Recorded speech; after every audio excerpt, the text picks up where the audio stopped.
Well, how y'all doing? Derby Jack here.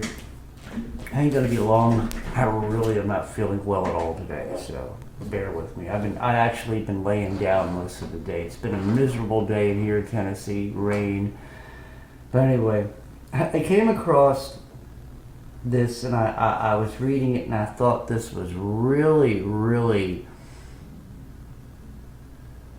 Let me just, okay. You know, I always talk about, flesh, our fleshly minds, our fleshly flesh, how we're grounded to the fleshly world or the world of sin, the nature. And it's so, how carnal, your flesh is. And when we look at it, it's sort of like, this is the basic. I'm not talking about, the flesh ain't considered anything more than one word here. Fleshly or fleshy. The word in Greek here, hold on, carkikos, carcass. Think about that for a moment. You would always think, well, a carcass would be a dead person, right? Here, it's calling flesh or anything fleshly. Carcass. Carcakos. Okay?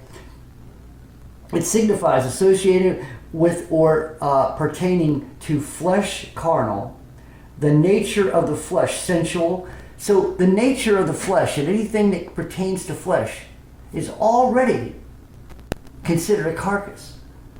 So this flesh that you live in, that I live in, that my soul is in, and where my natural fleshly mind is part of, not to mention now that I'm born again, I have the mind of the Spirit. So I have the Spirit and me and my natural flesh, my clothing, if you will, okay? But it's already considered a carcass. So this, because remember, we are born, and every day that you grow, you're getting older. So you're born to grow, to get old, to what? To die. We put so much stake in our carcass.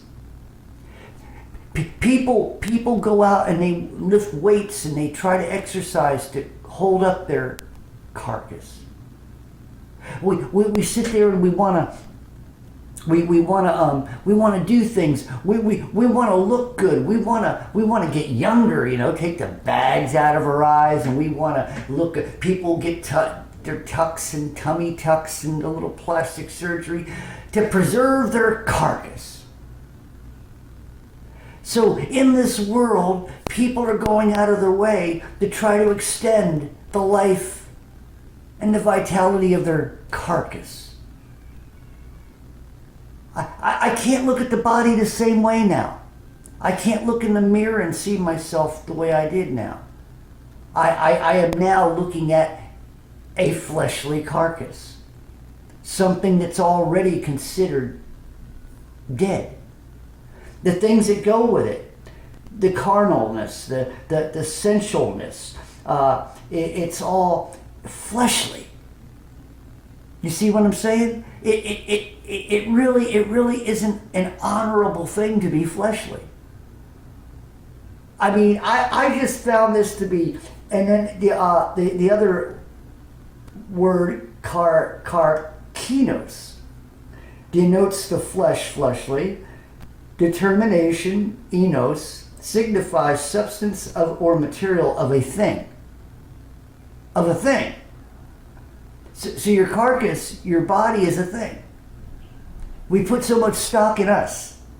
And yet, what we have on the outside, which is supposed to carry the spark of life, is a carcass.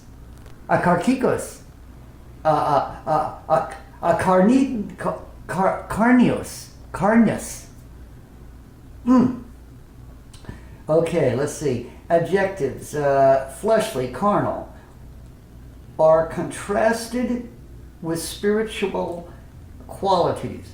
So, yeah, but the spiritual qualities here, that if it wasn't for the spirit of the Christ, okay, of He, the Christ, when you become born again, you are still susceptible in your flesh, and your carcass is susceptible to spiritual things.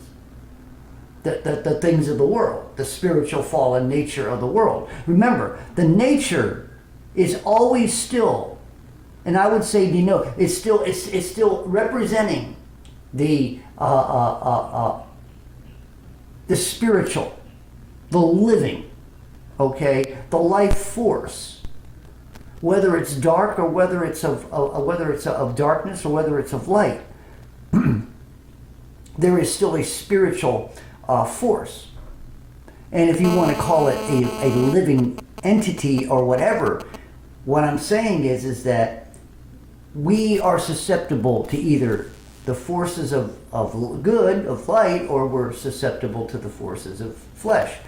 When we don't have the power, nor are we hooked up to, the power of the light, if you will, then we are always going to be subject, because we are here.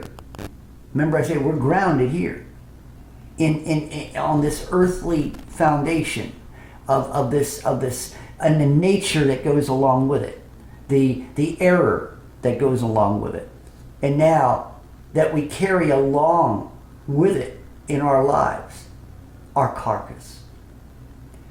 Now, I want you to start thinking about, if you're one of those people who are very vain, you worry about every wrinkle in your eye and in your face, and you worry about the bags underneath your eye, and you worry about growing old. I want you to remember what you're in. Think about that for a moment. You're in a carcass, a karkikos, okay, or karkinos. You're carrying around this carcass, this dead thing. The only thing alive about it, and what keeps the body alive, is the force that dwells within it. The force of the natural spark of life. And now you're carrying the spirit, and you got to protect that soul. So now you got a dead carcass that's supposed to protect you. Like I said, I personally right now can't go back and look in the mirror in the bathroom and see myself the same way. I'm seeing a dead carcass. You know what? It don't surprise me. It don't hurt me. Actually, it's a good retrospect of where you are in your life. When you stop worrying about this, when you stop worrying about putting all your stock in maintaining this, when you recognize that it is what's in you that is important. God does not look at the body. God does not look at the flesh, because the flesh is what God does not look at, and He can't look at. That is why how He sees us is through the eyes of Jesus. How He sees us is how we portray the image of Jesus. Not the image in respect of physical, but the image of what was represented from that flesh. Jesus, the man, was carcass. It was what was in him, what was the important part. Not that God let his carcass son, not the way you think of it that way, but the thing of it is, God loved Jesus so much, but He loved mankind so much that He gave Jesus, right? He gave Him.